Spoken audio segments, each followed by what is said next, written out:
लेकिन कुछ समस्याएं वास्तविक होती हैं और कुछ समस्याएं बनावटी होती हैं। बनावटी समस्या के बारे में सुन रहे थे। वास्तविक समस्या भी कुछ आती है, लेकिन समय के साथ में वह चल देता है, बह जाता है।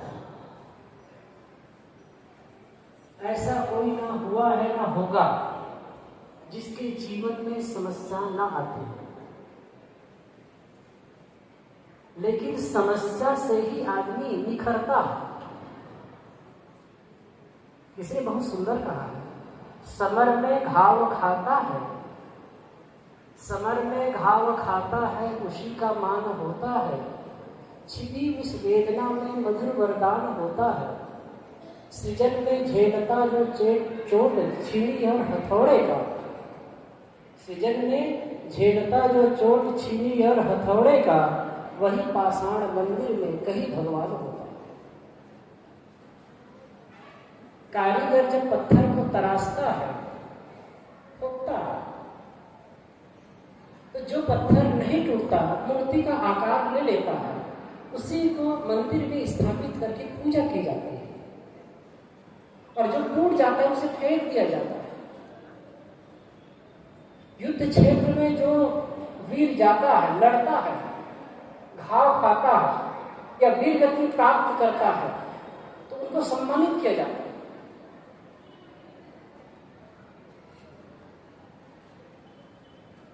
लेकिन जो पीठ दिखाकर भाग जाए उसको कोई सम्मानित नहीं करता। राम कथा आप लोग सुनते हैं, राम को आप भगवान के रूप में जानते हैं। क्यों? राम जैसे कितने हो गए, लेकिन राम को भगवान के रूप में जानते हैं। मर्यादा पुरुषोत्तम राम कहते हैं। क्यों? जीवन में समस्याएं आई और समस्याओं से वो टूटे नहीं, बल्कि निखर गए। वाल्मीकि रामायण में लिखा है कि जब श्री रामचंद्र जी को वनवास की बात बताई गई तो उनको शोक नहीं हुआ। ये बहुत बड़ी बात है। आप सोचिए, किसी को कहा जाए, आप अपने स्तर पर सोच करके देखिए, आपका बेटा है, आप सोचें कि भाई आप बेटे को बताएं कि घर की जिम्मेदारी, घर की चाबी तुम्हें देते हैं, सौंपते हैं। बेटा को कहो, बहू को कहो, एक आयोजन हुआ है, भाई एक आयोजन करते हैं बढ़िया से और सब लोगों के बीच में जिम्मेदारी सौंप देते हैं। अब आपको लेना है जिम्मेदारी और हम उससे मुक्त हो रहे हैं। और दूसरे दिन बेटे को कहो कि यहाँ से पूरी कौड़ी भी तुम्हें नहीं मिलेगी और यहाँ से तुम्हें दूर जाना है। कितनी बड़ी आफत है उनके लिए।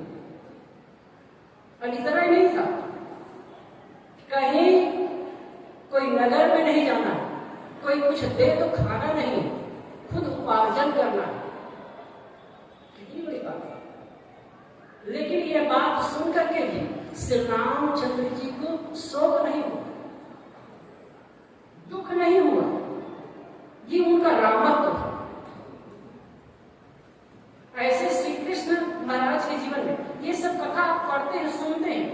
और यहाँ तो मैं सुनता हूँ बहुत बड़ी बड़ी कथाएं होती हैं, सब जगह होती है। एक सज्जन ने एक जगह इधर जाना है तो फोन किए थे, मुझे बता रहे थे, कहे कि साहब एक कथा हुई, शिव कथा हुई और विशाल कथा, कहे 4-4 किलोमीटर तक के लोग पैदल चल करके आए। अच्छी बात है, होनी चाहिए कथा, सुनना चाहिए, लेकिन कथा का मर्म क्या है उसको भी समझना चाहिए। महिमा के गीत गाने से कुछ नहीं होगा। राम ऐसे थे, कृष्ण ऐसे थे, शिव ऐसे थे, उन्होंने ये किया, वो किया। ये महिमा गाने और सुनने से कुछ नहीं होगा। उम्र बीत जाती है सुनते सुनते, कुछ भी परिवर्तन नहीं होगा। हमको कथा के मर्म को समझना चाहिए। एक बार मोरारी बापू की कथा में सुनने गया था, गुजरात की बात है। तो उनका तो विशाल पंडाल लगता था, कथा अभी भी लगता है, और कथा हो रही थी। तो उन्होंने उसी बीच में एक बहुत सुंदर बात कही कि लोग कथा में लाखों लोग बैठे, कथा सुन रहे हैं, कथा में बैठे तो हैं, लेकिन कथा उनमें बैठती है नहीं। बहुत महत्वपूर्ण शब्द है। कथा में लोग बैठे तो हैं, लेकिन कथा लोगों में बैठती है नहीं। तो कथा के मर्म को समझना बहुत जरूरी है।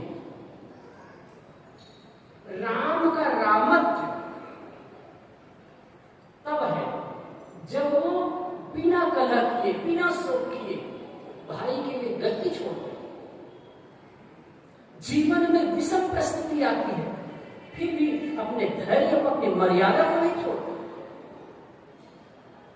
और हम सब आपस में थोड़ी थोड़ी बातों के लिए उलझते हैं, भाई भाई उलझते, सास बहू उलझते।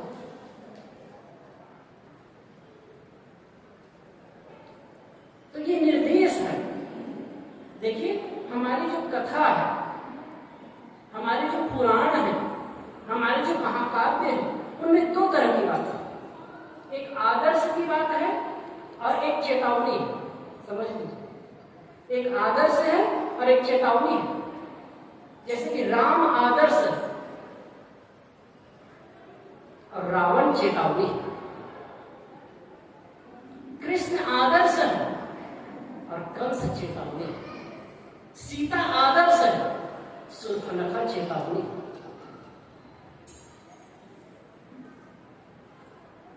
इसको समझना। कुछ दिन पहले मैं एक कथा सुन रहा था मोबाइल में। कथाकार भी कभी कभी ऐसे कथानकों को निकालते हैं, समाज के बीच रखते हैं और प्रेरणा देते हैं। अद्भुत लगा। जब रावण का वध हो चुका, मंदोदरी आई अंगरक्षकों के साथ में और वहां पर बैठ करके रोने लगी, विलाप करने लगी। अब एक लिमिट होता है, कितना देर तक रोए, विलाप किए। उसके बाद में कहता है कि मेरा विश्वविजीत पति को मारने वाला, मेरा महाबली पराक्रमी पति को मारने वाला ऐसा कौन है, मैं देखूं तो जरा।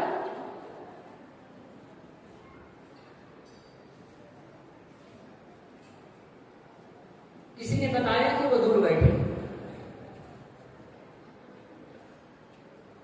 जैसे वहां पर गए तो कथानक है कि उनकी छाया, शाम के समय उनकी छाया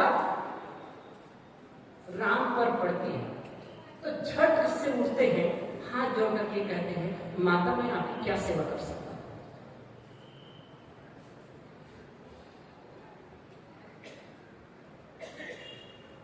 क्या आज्ञा है। तो कहेंगे कोई बात नहीं, मैं तो ये देखना चाहती थी, मैं जानना चाहती थी कि मेरा महापराक्रमी पति को मारने वाला कौन है और किस बूते पर, किस बल पर मारा।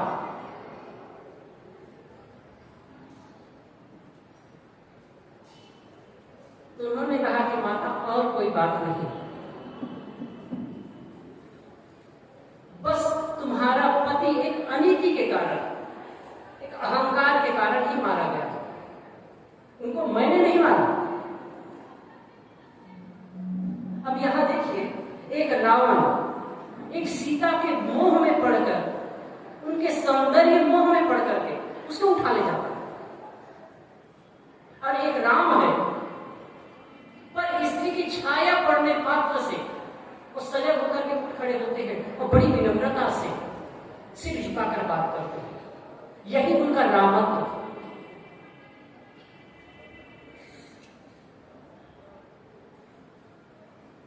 लक्ष्मण के लिए भी बात आती है। खैर, मैं तो कभी वाणी पर बोलता हूं ज्यादा, लेकिन प्रसंग आ गया तो बोल रहा हूं। लक्ष्मण पर बात आती है। एक प्रसंग उनका कहते हैं कि जब लक्ष्मण जब बाली का वध हो चुका था और शंभू पर्वत पर वो दोनों रह रहे थे, और कुछ समय के पश्चात जब बरसात बीत गई,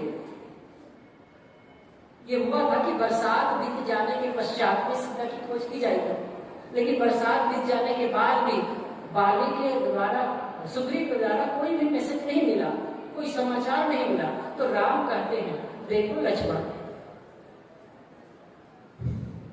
सुग्रीव ने तो अपना काम करवा लिया और मेरे तरफ ध्यान नहीं दे रहा है, जाओ तो उनको डर दिखा के आना।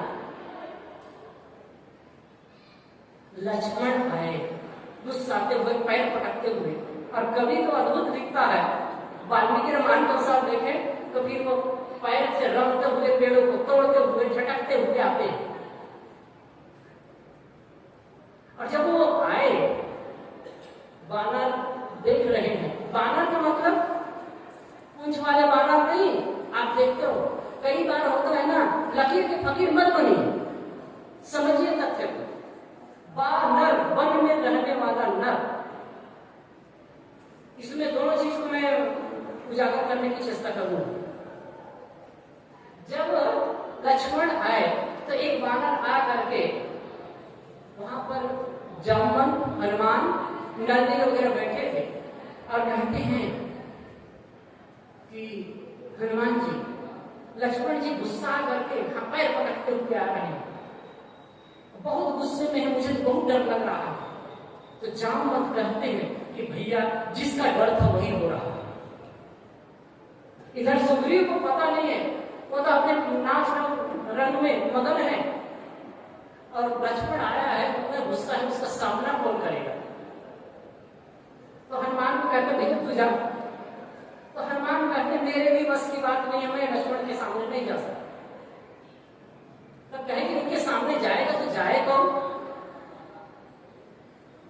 तो कहे वो भद्र पुरुष है, उनके सामने कोई स्त्री को भेजा जाए। तो उनके सामने तारा को भेजा। मैं वाल्मीकि रामायण के अनुसार तारा हूं, ऐसी लगभग दूसरी में भी कहा है। तो तारा को भेजा गया। जब तारा सामने गई तो लक्ष्मण सिर झुका लेते हैं और कहे कि तारा ने कहा, हे सोम, आप इतना कठिन क्यों है, इतने उग्र क्यों है? महाराज सुग्रीव ने सेना बुलाने के लिए दूत भेज दिया। तो लक्ष्मण उनकी तरफ देखते नहीं, सिर झुका के बात करते हैं। और उसके बाद जब उनको सभा कक्ष में लाया जाता है, सभा कक्ष में वो जो लाते हैं, तो ऊपर अट्टालिका में पहले भी सभा कक्ष बनता था बड़ा बड़ा। अगर इस चीज को देखना है ना तो लखनऊ में जो इमाम बाड़ा है वहां जाकर के देख सकते हैं, बहुत बड़ा सभा कक्ष है जैसे हाल जैसे, और अट्टालिका है। पुरुष लोग तो नीचे बैठते थे, माताएं बहनें ऊपर बैठती थी सभा की बात सुनने के लिए। शायद हर समय नहीं बैठते हो, लेकिन समय से बैठती रही होंगी। तो ऐसे ही जो महिलाएं हैं अट्टालिका पर थी, लक्ष्मण देखते हैं तो सुंदर सुंदर महिलाओं को देख करके सिर झुका देते हैं, लज्जित हो जाते हैं, सब जा जाते हैं। यह बात है, यह था लक्ष्मण का लक्ष्मणत्व। इसमें एक चीज और है। अब कहते हैं हनुमान जी पूंछ वाले बानर थे, उन्होंने पूंछ से लंका में आग लगाई। बाली पूंछ वाले बानर थे, सुग्रीव पूंछ वाले बानर थे। अब ये बात आती है जब हनुमान, सुग्रीव और बाली पूंछ वाले बानर थे, तो फिर उनकी स्त्रियां सुंदर कैसे थी, वो मनुष्य कैसे थी? सुनते तो है, कभी विचार करते। खैर बात आई कि जीवन में समस्या आती है, ये सब पर विचार करना चाहिए। ऐसा कुछ नहीं था, वो भी हम लोग को जैसे मनुष्य ही थे। गुरुदेव जी कभी कभी कहा करते थे, रिच, बाबर, पड़ी, मैं, दानव, ये गोत्र था। जैसे मनुष्य का गोत्र होता है ना, ऐसे गोत्र था। और वो गोत्र टॉटम गढ़चिन्ह, उसके माध्यम से वो लोग की पहचान होती थी, वो जाने जाते थे। जैसे नागवंशी, नाग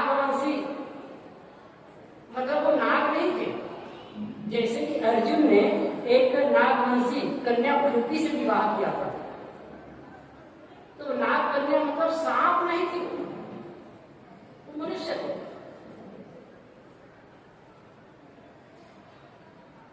तो इन लोगों के जीवन में समस्याएं आई हैं और समस्याओं का वो लांग गए, समस्याओं का वो समाधान कर गए। समस्याओं से वो विचलित नहीं हुए, समस्याओं से वो टूटे नहीं, समस्याओं से वो बिखरे नहीं, और इसीलिए आज पूजनीय, इसीलिए वो महान है।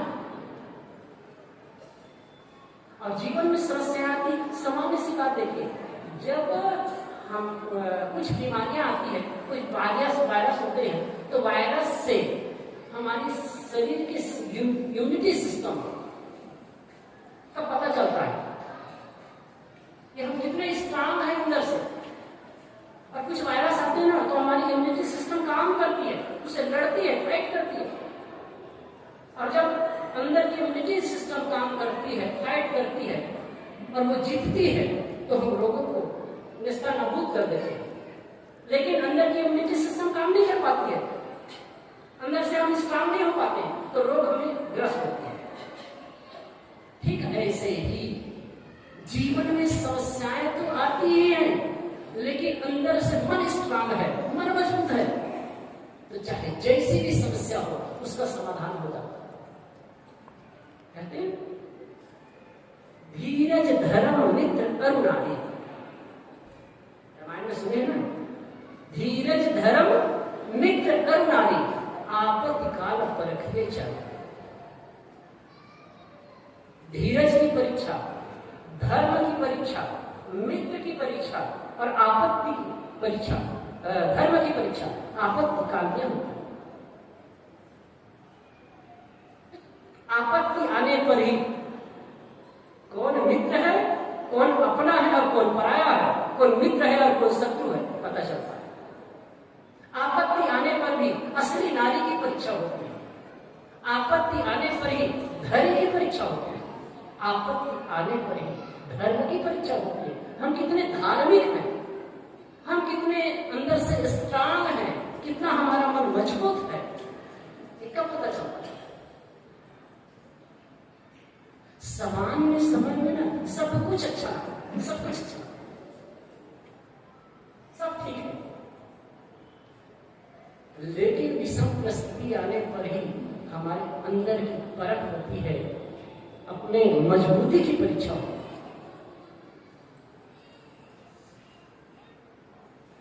दूसरी बात यह है कि चाहे कुछ भी हो, कुछ भी हो, चाहे कितना प्रयास करें, इस चीज में अपने प्रवचन के दौरान जरूर करता हूं, चाहे आप कितना भी कोशिश करें, कितना प्रयास करें, जीवन में संतुलन बनाने की चेष्टा करें, समस्याएं आएंगी ही। चाहे आप कितना अच्छा करें, कुछ न कुछ परेशानी आएगी ही। चाहे कितना आप अच्छा करें, बुरा करने वाले मिलेंगे ही, उंगली उठाने वाले मिलेंगे ही। और उस समय आपकी धर्म और धैर्य की परीक्षा है।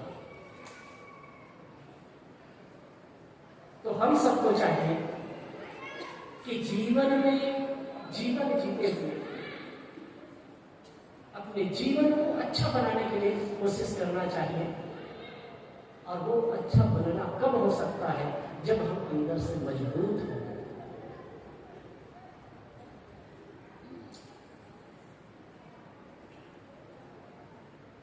और ये सत्संग भजन भी इसीलिए है। कभी आप लोग दिल्ली गए हो या अहमदाबाद गए हो तो वहां, और आज अभी कुंभ मेला में एक जगह ऐसे बना था कि एक पत्थर की आकृति, पत्थर है, पत्थर में मनुष्य की आकृति गढ़ी हुई है, ऊपर का भाग मनुष्य का है, और उस अपने हाथ से वो ठोक रहा है, अपने हाथ से ठोक रहा है, गढ़ रहा है। ऐसे ही अपने जीवन को खुद को गढ़ना है, खुद को गढ़ना है। किसी में ताकत नहीं है कि आपके जीवन को गढ़ दे। आपको, हमको स्वयं को अपने जीवन को गढ़ना है। बस मार्गदर्शन मिल सकता है, मार्गदर्शक मिल सकते हैं।